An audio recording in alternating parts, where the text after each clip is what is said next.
Mas olha só, me chama a atenção quando você fala em inclusão.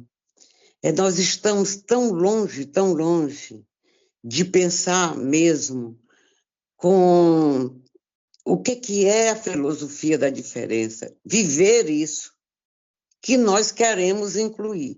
E incluir onde, minha gente? Incluir aonde eles não querem estar. Sobretudo, se vê isso no caso ou das pessoas que recebem um diagnóstico de esquizofrenia. E eu tenho um filho nessas condições. Então, depois de um certo tempo, tudo que ele luta a luta dele é contra médicos de tal forma que agora que a gente está tentando fazer com que eu nem sei te dizer se não é incluí-lo, com certeza isso já saiu da minha cabeça. E olha, foi uma coisa muito boa ter encontrado a esquizonálise há um ano atrás, porque eu já trabalhei com inclusão digital e social por esse Brasil afora nos últimos anos do governo Dilma, aliás, desde o governo Lula. E chegou assim Bom, por um lado era bom porque a questão era mais abrir portas para as oportunidades educacionais de pessoas que não tinham acesso. Mas também, como a gente sabe, não é assim a melhor opção, né, que a gente tem para oferecer quando as escolas estão fechadas. Para isso mesmo que você falou, para acolher as pessoas nas suas demandas diferentes mesmo. Tem que ser. Agora, Guga, a questão, por exemplo, que você trabalha, que eu acho super bacana, da escrita curativa, né? Meu filho é um poeta de mão cheia também, e produz incansavelmente, embora não queira saber de ninguém, e nem de médico, nem de sair de casa, né? Então, ele está fazendo escrita curativa, na verdade, com Jerusa, mas é mais a proposta de publicar o que ele já escreveu do que se submeter a uma ajuda, a uma questão que a escrita curativa presumivelmente traria para ele. Então, na relação com a Jerusa, ele está discutindo literariamente os textos dele. Eu queria te perguntar o seguinte, você falou da garota, né, que recebeu também um diagnóstico de esquizofrenia, né? Como é que você vê, ela mudou, ela realmente aceita os lugares, a sociedade, essa coisa que é altamente, digamos, que restringe tanto as diferenças. Ela aceita agora, ou melhor, ela se adaptou?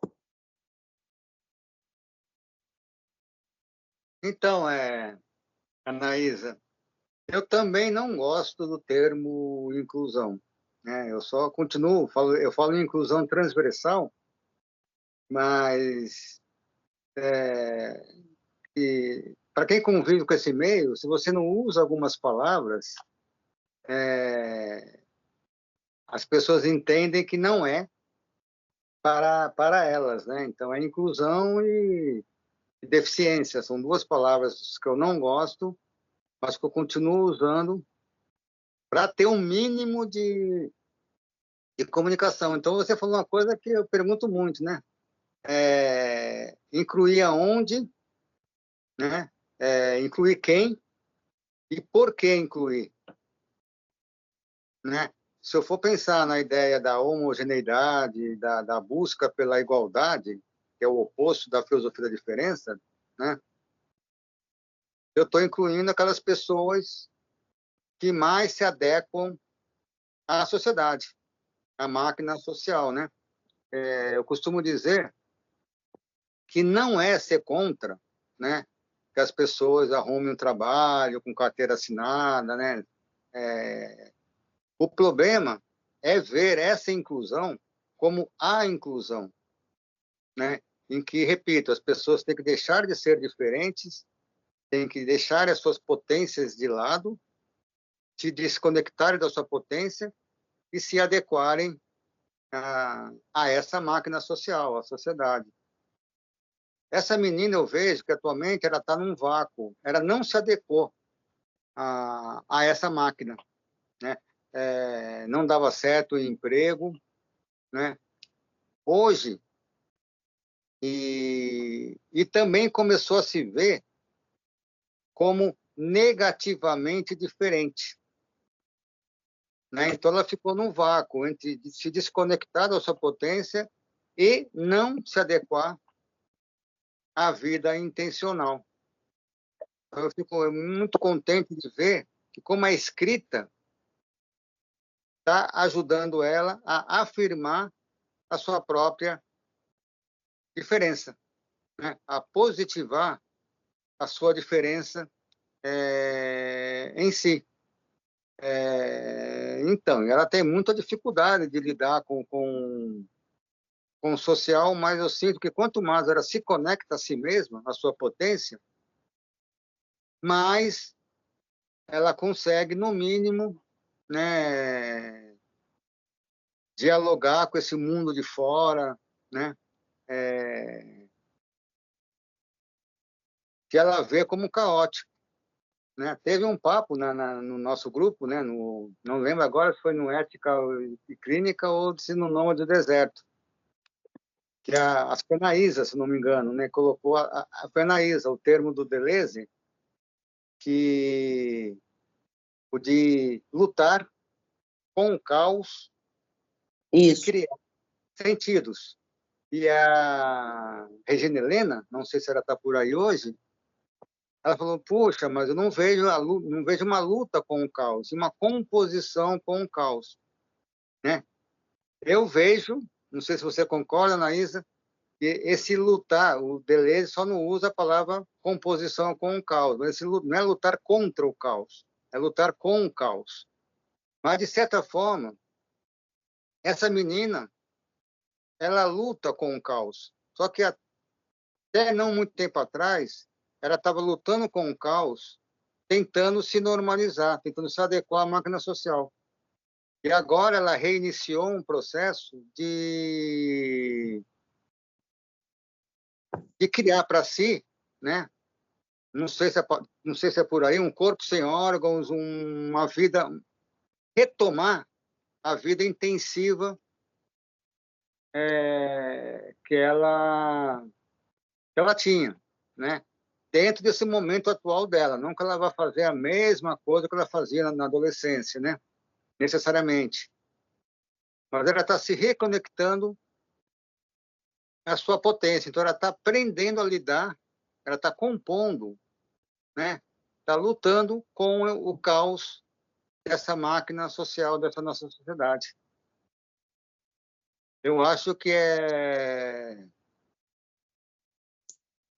por aí. Tem até a discussão, né, do que é esquizofrenia para a esquizoanálise, né, que é uma... Não sei se no grupo, no curso de formação de vocês já entrou nesse processo, mas é um processo complexo. Como é que a esquizoanálise vê a esquizofrenia? Eu consigo enxergar algo da filosofia da diferença, da esquizoanálise nela, porque na adolescência ela teve o processo, a vida intensiva dela cortada. Houve um corte. Mas ela tinha uma vida esquizo, completamente esquizo, e esse esquizo foi cortado dela. A partir daí, ela começou a acreditar que a diferença dela era um equívoco, né? Entrou na má consciência do Nietzsche, então a culpa é minha. Começou a desejar ter uma vida intencional, mas não conseguiu. aí ficou no vácuo. Então, esse processo de escrita para ela está sendo muito importante para ela estar se relocalizando no mundo, se redescobrindo no mundo. Então, ela frequenta a Casa do Todos, e quando ela não vai, a gente faz esquizoanálise por vídeo, né? Pelo virtual, e está um processo bem bacana. E essa questão da deficiência é impressionante como cola nas pessoas, vistas como pessoas com deficiência, essa ideia da falta. Essa ideia de ter que preencher essa falta. Eu costumo dizer que parece que pessoas como meu filho, que nasceram com algum diagnóstico, né? Nasceram com uma dívida e vão ficar a vida inteira pagando essa dívida e não vão conseguir pagar porque o que se busca é uma criação, é uma ficção. Então, você é querer incluir uma pessoa no mundo da ficção. É complicado, né? É complicado. Ô, Guga, eu queria fazer uma pergunta para você, porque eu entendo a escrita como um dispositivo analítico que vai permitir desdobramentos a partir do que está composto ali. Essa escrita, quando chega uma pessoa lá para o seu grupo, como é a sugestão? Como é que você opera isso? Eu queria entender um pouco melhor esse modus operandi. Você dá temas, você provoca de alguma forma, essa pessoa, esse adolescente ou esse adulto, seja ele se expõe ou não, ou se tiver certos níveis de esquizo, digamos, ele está um pouco dissociado e tal, mas eu queria saber como é que você promove isso, como é que você promove a escrita nas pessoas. Você promove por tema, pelo aquilo que ela é, pelo que ela fala.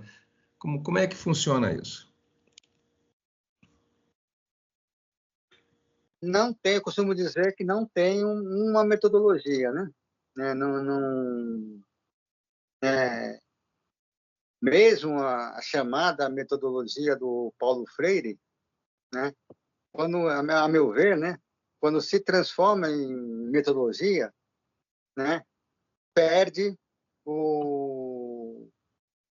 a potência criativa.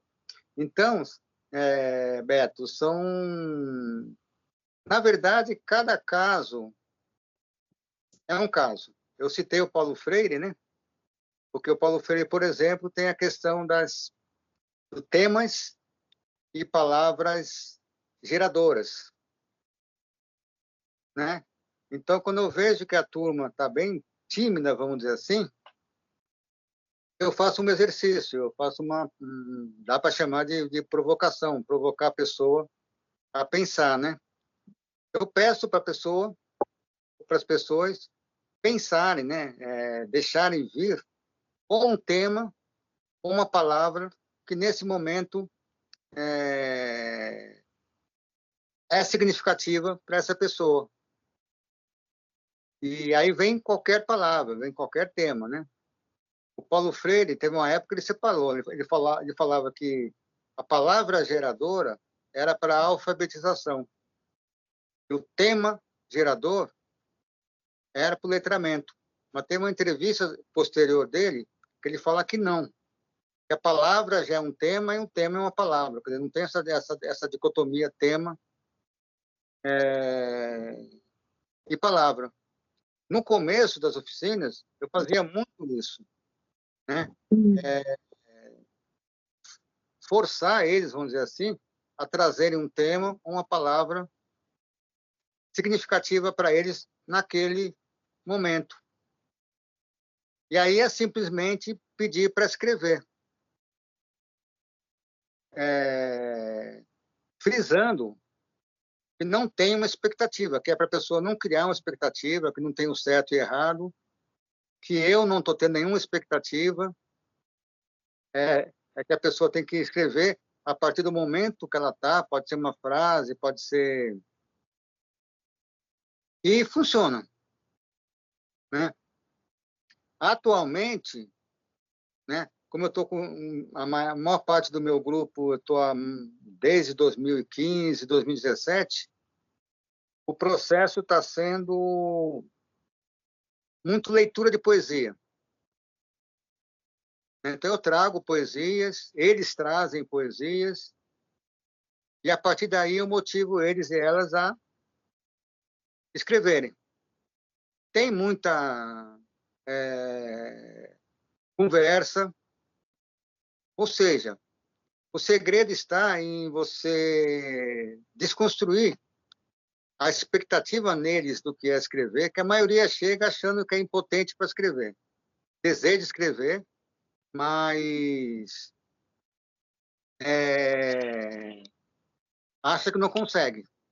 Teve uma menina que falou que o sonho dela era escrever a primeira poesia. E ela escreveu a primeira poesia na oficina, né?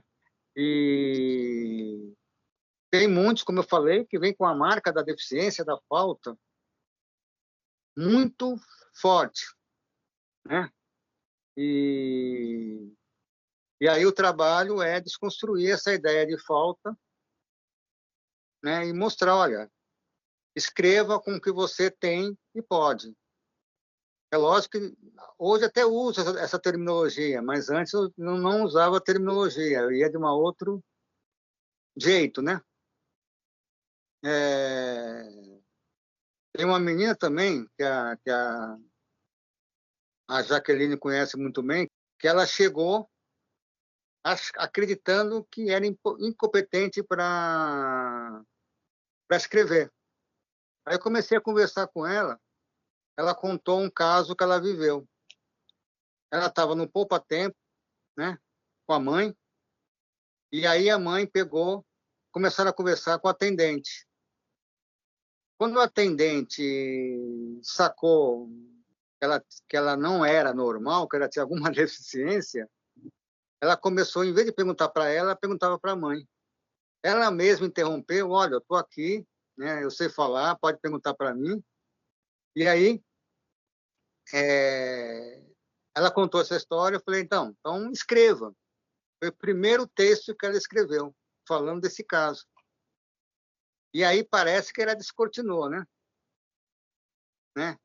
E hoje, a meu ver, ela está virando uma grande poeta. Tem poesias dela que, se você dizer que é de algum poeta famoso, ninguém vai dizer não. Né? Eu estou aqui até com... Ela desenha muito bem. Eu estou até aqui com a poesia dela, que chama Tintas e Fios. Entre painéis e fios, tintas vão aparecendo. Pequenos mundos, um dentro do outro. Paredes, espelhos e tintas. Personagens compõem e ganham vida. Então, essa menina acreditava que não sabia escrever. Uma querida, né? E foi um privilégio para mim, né? Ter estado com vocês durante 1 ano e meio na pandemia. Foi, assim, um grande presente, sabe, Guga? Porque me mostrou o quanto que existem diferenças e proximidades entre todos nós, né? Somos realmente unívocos, né? Assim, se a gente se abre para essa experiência de estar com presença, quanta presença a gente encontrou nesses encontros, né? Assim, sou muito grata e grata por tudo que tenho aprendido com você também. Assim, para mim, você é sempre uma caixinha de surpresa, um grande mestre, né? E sempre tem uma coisa que me surpreende nos teus trabalhos, né?